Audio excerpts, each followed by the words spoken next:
Bonjour maître. Bonjour. Depuis plusieurs années déjà dans mon mariage, je subis des situations difficiles entre abus, tromperies, violence. J'ai demandé de l'aide autour de moi, à ma famille, à des amis. On me dit qu'il faut supporter, que c'est ça le mariage, c'est pour le meilleur et pour le pire. Pourtant, dans ma famille, certains subissent des violences faites par mon époux. Du coup, j'ai écouté, j'ai supporté et je veux que ça s'arrête. Je sais qu'il y a une nouvelle loi et je voudrais savoir comment est-ce que cette loi peut m'aider pour divorcer. Alors, je vous remercie.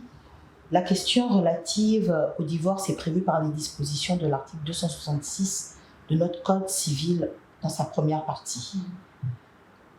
Que ce soit dans l'ancienne loi comme dans la nouvelle, il n'y a aucune disposition qui parle de meilleur et du pire.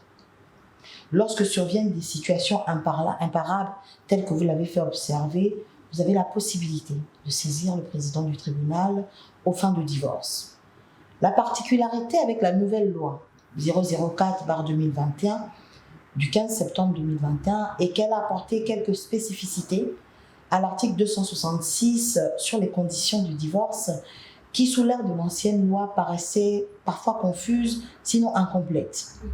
Je prendrai par exemple la question de la famille, des violences. Aujourd'hui, le Code civil prévoit que toute violence faite en milieu familial, donc qui ne se restreint plus à la relation entre l'époux et l'épouse, peut constituer une cause de divorce.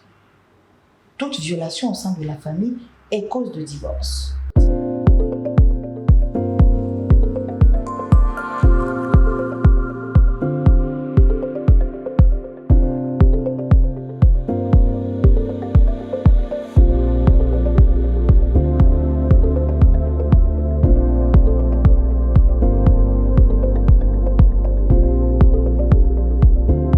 Vous avez énuméré tout à l'heure les questions de tromperie. Dans le code, on parle d'adultère. Aujourd'hui, l'adultère qui semblait être confus est devenu plus clair. Il s'agit d'une relation extra-conjugale entretenue par votre conjoint. Si tel est le cas, vous pouvez demander le divorce. Rien ne s'oppose à ce qu'en l'état actuel des choses, vous puissiez demander le divorce.